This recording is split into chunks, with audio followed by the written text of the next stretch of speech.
안녕하십니까? 광주대학교의 이용교 교수입니다. 음, 2021년 새해를 맞이하여 복 많이 받으시기 바랍니다. 저는 2021년 새해를 맞이하면서 어떤 일을 할까 좀 생각을 해봤습니다. 여러분들이 잘 알다시피 2020년은 전 세계가 코로나19로 고통을 받고 있는 시기입니다. 아마도 2021년에도 백신이나 치료제가 개발된다고는 하지만 상당히 어려움을 동반할 거라고 저는 생각하고 있습니다. 코로나19를 때문에 대학은 거의 대부분의 수업을 비대면으로 하고 있습니다. 처음 뭐 몇 주 정도는 이렇게 하다 끝나겠지라고 생각했지만 많은 사람들이 1년이 지나면서 이렇게 하다가 끝나는 것이 아니라 점점점 조심하고 조심해야 된다는 것을 알게 되었습니다. 저는 코로나19가 진행되면서 한 사회복지 시설장으로부터 전화를 받았습니다. 교수님, 이제 많은 복지시설을 폐관하라고 하는데 말이 폐관이지 직원들은 매일매일 근무하고 있습니다. 또한 비대면으로 이런저런 사업을 많이 하게 되는데 그 와중에 자치단체에서는 교육을 하라고 하는데 교육 예산이 별로 많지 않는데 어떻게 하면 좋겠습니까? 해서 저는 때마침 제가 쓴 알아야 챙기는 복지상식이라는 책이 있어서 그걸 이렇게 주요 내용을 동영상으로 채록해서 많은 사람들에게 이렇게 공개한 적이 있었습니다. 이때 좀 더 먼저 뭔가 복지 상식을 알고 있는 사람이 시민들에게 알리고 또 특별히 사회복지 시설 기관 단체에서 일하거나 공공기관에서 일하는 사람들이 사회복지 정보를 많이 알면 주변 사람들에게 훨씬 더 다양한 서비스를 할 수 있을 거라는 확신이 생겼습니다. 따라서 이제 2021년에는 제가 이렇게 기회가 되는 대로 이런 동영상 강좌를 제공하려고 하는데 그 첫 번째 과제가 지금 노년생활 아카데미입니다. 마침 노년생활 아카데미는 제가 2020년에 쓴 이 활기찬 노년생활이라는 교재가 있습니다. 활기찬 노년생활. 그래서 제 강의를 들으신 분들은 알라딘 같은 온라인 서점에서 활기찬 노년생활 이렇게 검색하면 학지사에서 제가 쓴 책을 볼 수 있을 것입니다. 제가 이 책을 쓰게 된 그 어떤 계기라 그럴까, 동기 이런 걸 나누면 제가 이 아카데미를 시작하는 것과 매우 밀접한 내용을 알 수 있을 것입니다. 지금 우리나라 노인은 전체 인구에서 차지하는 비중이 약 한 16% 가량 됩니다. 16%. 우리가 전체 인구 중에 노인 인구가 7%를 넘으면 고령화 사회라고 하고 14%가 넘으면 고령 사회, 20%가 넘으면 초고령 사회라고 하는데 현재 우리나라는 뭐 한 16% 가량 됩니다. 16%. 그런데 이제 몇 년 후에 뭐 한 5년 내지 6년 후에는 20%가 될 거라고 알려져 있어요. 자, 그러면 우리 인구가 지금 5천만 명이 넘으니까 20%라고 하면 1천만 명이 넘는 그런 시대가 됩니다. 자, 그런데 현재 이렇게 인구가 많고 고령 인구가 많은 사회는 보기에 따라서는 뭐 축복받는 나라입니다. 왜냐하면 지구촌에서 우리나라만큼 오래 사는 국민이 사는 나라가 그렇게 많지 않습니다. 통계적으로 보면 이탈리아라든지 일본이라든지 이런 나라가 우리나라보다 조금 좀 오래 살고 있지만 사실은 그 이렇게 평균 수명의 증가, 즉 뭐 3년에 한 살씩 늘어나는 평균 수명의 증가를 보면 우리나라는 아마도 곧 일본이나 이탈리아보다 더 오래 사는 사람들이 더 많은 나라가 될지도 모릅니다. 그런데 이렇게 이 장수는 축복이지만 많은 사람들은 그 무병장수를 희망하고 있습니다. 병 없이 오래 사는 것. 그런데 현실은 유병장수하는 겁니다. 그러니까 질병에 시달리게 되는데 통계적으로 봐서 대체로 돌아가시기 한 10년 정도는 이런저런 질병에 고통을 받고 있다고 해요. 뭐 고혈압, 뭐 고지혈, 뭐 당뇨, 무슨 관절염 등 우리 주변에 있는 어르신들이 늘 품고 있는 질병을 적어도 한 10년 정도. 자, 그런데 이웃 나라인 일본하고 비교해 볼 때 일본은 우리 한국 사람보다 건강 수명이 훨씬 길다고 해요. 그러니까 일본 사람하고 한국 사람의 평균 수명은 이제 거의 차이가 없는데 상대적으로 일본 사람들은 좀 건강해 사시다가 돌아가시고 한국 사람들은 질병에 시달리다가 돌아가시는 거죠. 또한 우리 어머니 아버지 세대들이 경험하는 노후와 저와 같은 베이비붐 세대들이 겪게 되는 노후는 저는 굉장히 다를 거라고 봅니다.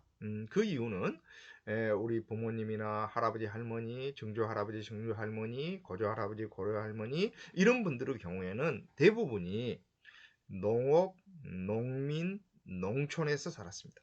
자, 그러니까 농촌에서 살고 주로 농업에 종사하고 주로 농민으로 살았다는 것입니다. 뭐 100여 년 전, 뭐 50여 년 전만 하더라도 우리 인구의 뭐 80%, 70% 이상이 농민으로 살았습니다. 자, 그런데 지금은 전체 인구의 80% 이상이 도시에서 살고 상공업에 종사하고 임금 노동자로 사는 사람의 비율이 굉장히 높아졌습니다. 그러면 그 차이가 뭐냐? 이 농업, 농민으로 살던 사람들은 대개 힘이 닿는 데까지 농업에 종사하기 때문에 늙고 병들어도 그냥 호미를 가지고 일할 수 있고 낫을 가지고 일할 수 있고 삽과 깽이를 가지고 일할 수 있는 정도의 체력만 있어도 먹고 사는 문제는 걱정하지 않아도 됩니다. 그런데 도시 상공업 임금 노동자로 사는 사람들은 비록 노동력이 있다 하더라도 본인이 그 노동력을 팔지 않으면 살 수 없는 그런 구조입니다. 또한 농촌에서 살 경우에는 자신이 전략하면 매월 생활비를 어느 정도 줄일 수가 있는데 도시 아파트에서 사는 사람은 본인이 아무리 지출을 줄인다 하더라도 쉽게 말해서 전기요금이 아까워서 텔레비전을 켜지 않는다 하더라도 엘리베이터는 왔다 갔다 하고 그 다음에 아파트 단지의 외등은 밤새 휘황찬란하게 빛나게 될 것입니다. 따라서 본인이 전략할 수 있는데 한계가 있기 때문에 이제 도시에서 가난하게 사는 사람들은 굉장히 힘들게 살 수밖에 없습니다. 자, 그러다 보니 지금 한국의 노인 빈곤율은 지구촌에서 굉장히 높은 나라입니다. 우리와 비슷한 처지에 있는 사람들을 경제협력개발기구라고 하는데 이 경제협력개발기구에 소속되어 있는 나라의 평균 뭐랄까 노인 빈곤율은 뭐 한 15% 내외 정도 됩니다. 그런데 우리나라는 45% 혹은 그 이상이에요. 그러다 보니 3배 이상이 이렇게 가난하게 사는 거죠. 뿐만 아니라 노인 자살률은 지금 뭐 수년 동안 뭐 가장 높은 나라가 한국입니다. 그러다 보니 젊은 시절에 노후 대책을 제대로 세우지 못했고 이제 건강도 나빠지고 또 대체로 자녀들은 분가하거나 설사 함께 살아도 대체로 자녀들 중에서 좀 잘 나가는 자녀들은 따로 살고 뭐 직장이 제대로 안정돼 있지 않다든지 결혼을 좀 늦게 한다든지 하는 뭔가 부모가 좀 더 보살펴줘야 될 자녀들은 함께 사는 경우가 적지 않습니다. 이른바 캥거루 가족들이 적지 않죠. 그래서 저는 이 노년 생활 아카데미를 통해서 어떻게 하면 보다 활기찬 노년 생활을 할 것인가에 대한 이야기를 나누어 보려고 합니다. 물론 저 자신 이 주제에 대해서 관심을 갖게 된 것은 제가 평생 동안 연구하고 이렇게 알려왔던 주제가 아동 청소년 복지였습니다.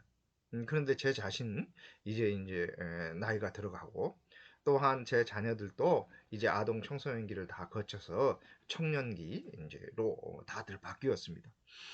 따라서 저는 제 자신의 문제에 대해서 직면할 뿐만 아니라 제 주변에 있는 많은 사람들이 어떻게 하면 보다 행복하게 살 것인가 하는 내용을 노년생활 아카데미에서 다루고자 합니다. 그런데 그동안 우리 사회에서 다뤄왔던 노인복지라는 틀을 좀 벗어나야 되지 않을까 싶습니다. 많은 경우 한국의 사회복지는 고아라든지 독거노인이라든지 중증 장애인의 복지에서 출발해 왔습니다. 뭐 노인 복지라 하더라도 전체 노인에 대한 복지보다는 가난한 노인 또 가족의 보살핌을 받기 어려운 노인의 복지에서 출발해 왔어요. 그러다 보니 늘 복지의 얘기가 가난한 노인뿐만 아니라 평범한 노인들의 삶에 좀 더 유익한 정보를 주는 쪽으로 바뀌어 가야 됨에도 불구하고 말은 선택적 복지에서 보편적 복지로 바뀌었다라고는 하지만 우리들의 관심 주제는 늘 좀 더 가난한 사람, 좀 더 보살핌이 필요한 사람에게 한정되어 있는 경우가 많습니다. 그래서 저는 이 행복한 이 활기찬 노년생활 아카데미에서는 그 틀을 벗어나서 헌법에서 얘기하는 복지를 얘기하고자 합니다. 우리나라 헌법은 모든 국민은 인간다운 생활을 할 권리를 가진다 이렇게 되어 있습니다. 가난한 노인은 인간다운 생활을 할 권리를 가진다 이런 말이 아닙니다. 모든 국민은 또한 국가는 사회보장, 사회복지를 증진할 이렇게 의무가 있습니다. 그러니까 모든 국민은 인간다운 생활을 할 권리가 있고 또 국가는 이런 최저 생활을 보장하기 위해서 노력해야 되고 특별히 노인의 복지에 대해서는 국가가 관심을 가져야 된다는 것이 헌법에 규정되어 있는 것입니다.